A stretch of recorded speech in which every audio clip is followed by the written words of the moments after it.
Hi everybody, welcome back to the Professor Stu Boyce channel. I'm Professor Victoria and this is Professor Corey, and today we're going to be continuing our discussion of electron configurations, and today we're going to be introducing the orbital box notation as well as the noble gas notation.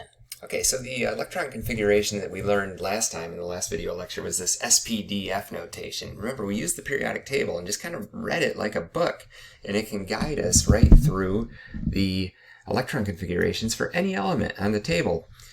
This tells us the type of orbital using N and L, and we can also get the number of electrons. Remember, they're superscript, so if you were given a electron configuration, you can tell which element it is by counting those, and you'll know the number of electrons, which is going to be equal to the atomic number because these aren't ions.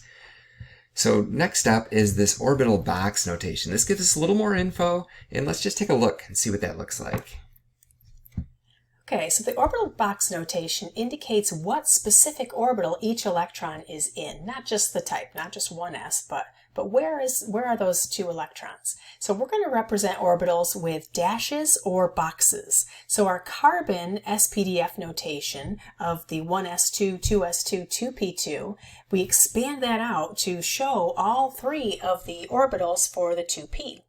And there's a couple things I want you to notice, how we have the type of orbital is written underneath the box or the dash, and if we have here a big space here between the 2s and the 2p to show that these 2p is representing all three of these orbitals, and these are degenerate orbitals. That means that they are the same energy, so we keep those, we space those out and keep the degenerate orbitals together and represent the type underneath. And then we're going to represent the individual electrons that are within those orbitals with arrows.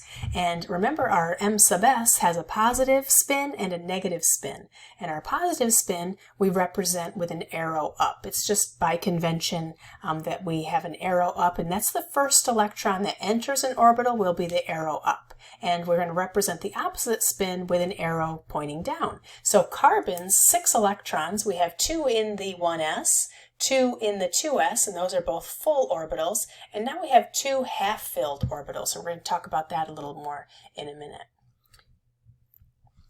Okay, so this orbital box notation, if we look at carbon, we have what we're calling the quantum address for this electron. It's the red one in the 1s orbital. Notice in each of those orbitals that's full, because each can hold 2 electrons, that there's a positive 1/2 and a negative 1/2, or an arrow up and an arrow down. You won't see 2 arrows up in an individual box. So this one, we know that it's a 1s, so we know n is 1, and the s means that L equals 0. We've got 2 of the quantum numbers there. Now we know that, well, we know that m sub L has to be equal 0 because L equals 0, but we'll show you something really cool in a second. So for this, we know m sub L equals 0. Because this arrow is pointing up, we're going to say the m sub S is plus 1/2, and this is a unique address for quantum numbers for this electron. Similarly, we can take this electron here in the 2p, and we can find out what its four quantum numbers are as well. So n equals 2 because we're in the 2p, L equals 1 because it's a p orbital, and m sub L, remember when L is 1, m sub L can be -1, 0, or 1, and that is designated here with our 3 different orbitals, and they're all the same energy, they're degenerate. And so we're going to say that our m sub L here, since it's the first box, we're going to say that's the -1 orbital. And m sub S is positive 1/2 because we have the only one arrow up, and it's going up, so it represents the 1 electron in that orbital. So we like to say that these orbitals will fill like seats on a bus. And so if you were a stranger in a strange place and you got onto a bus, you would probably look for an empty seat before you would sit with a stranger. So it's just something that kind of helps us remember this. Technically, it's Hund's rule, but that's explaining why you can see with carbon we have the 2p with 2 electrons in it, and they're in separate m sub L's. or separate orbitals. Separate orbitals. Notice that each orbital has a plus 1/2, and that, again, that's just by convention. So when we fill these orbitals, the first one is the plus 1/2. So look, what about nitrogen? That's the next one over. It has one more electron. Where would that electron go? Well, we still have one orbital in the 2p. So that would go into the 2p pointing up. Oxygen, 8 electrons. So, we have the same orbital box notation here because we still have room in that 2p. And in that orbital, we would start pairing up. We work left to right, just like you're reading a book. And this one's going to have a negative 1/2 spin. Fluorine, 9 electrons. We just move to the next box and put an arrow pointing down. Down. Down. You pointed the arrow up. And that's not allowed. Oh my goodness. What is wrong with me? There we go. There it is. There we go. They can't have the same quantum numbers. So that's why we can't have 2 going up. They'd have the same N, L, M sub L, and M sub S. And Hund's rule says, nope, we can't have that. Actually, it's Pauli exclusion principle says we can't have that. Hund's rule is filling like seats on a bus. Okay, so remember we said you were going to have a trick to reducing the size of these electron configurations, because if you are trying to do an electron configuration in the spdf notation or the orbital box for an electron or an element that has a lot of electrons, you'll have a very long electron configuration. So we have a trick, and it's called the noble gas notation or the core notation. And what we do is take the previous noble gas and say, okay, all of those electrons, we're just going to represent all of these electrons with the previous noble gas. So for silicon, the previous noble gas is neon, and neon has 10 electrons. So we represent those 10 electrons with brackets and then the noble gas element symbol within it. And then after that, anything beyond the previous noble gas is written as normal. So we continue on with our spdf notation, and those are representing what we call valence electrons. So those are the outer electrons. Those are the electrons that are involved in bonding, and we're going to get into that in the next coming lectures. And so we call those the valence electrons beyond the core. And those are the furthest away from the nucleus, so they have the most potential energy. They do, yeah. And we can do this with the spdf notation as well as the noble box, the orbital box notation. Noble gas with orbital box. So again, the first 10 are represented with neon. This is silicon again, but our orbital box gives us even more information about where those electrons are. Now, finding that previous noble gas can be a little bit tricky, and if you have a periodic table, I like to just go up one period and then all the way to the right. So up and to the right. That's how you find your previous noble gas. Up, one period, to the right.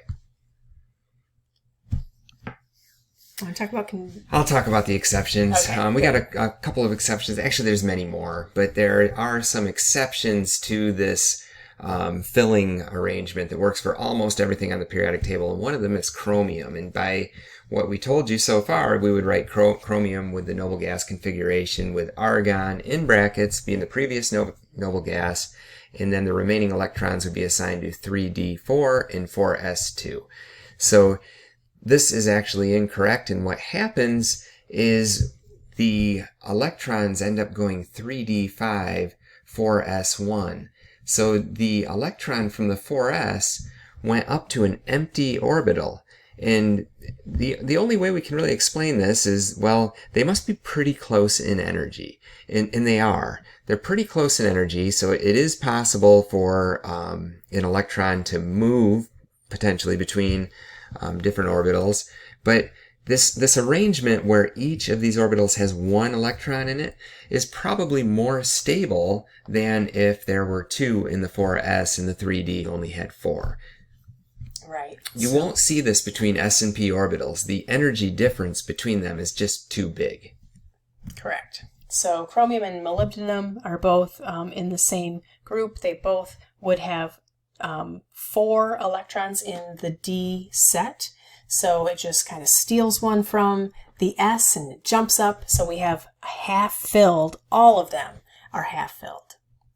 same thing can happen with these three, and there are many more. We just concentrate on these five for general chemistry, but same thing happens. When we end up with a 4D9 situation, or a 5D9 or a 3D9 situation, it can steal one that was in the S and put it right up here, and so that we have a full D set. We have 10 electrons in the D set and only one in the S.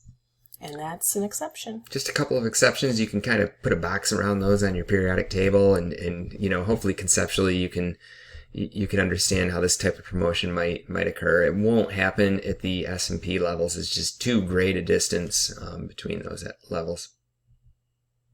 Here's your practice. All right, so we've provided you the electron configurations with noble gas, as well as here's an orbital box noble gas. So figure out what elements these are, pause the video, and give it a try. So there's 3 questions here. Realize that, you know, we're not just looking at the first one and the answer isn't the ones below. We actually have 3 different What's results. This one, yeah, there's 3. When I first looked at it, I was trying to I was trying to associate it. It's 3 different questions. Here's your answers.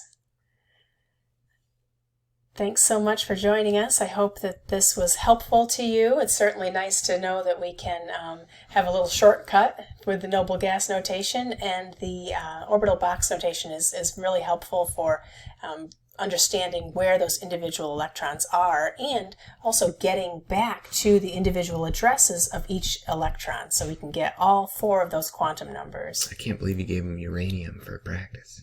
Wow, that's a good one. Thanks for joining us. Come back again soon. We'll have more chemistry on the Professor Du Bois channel.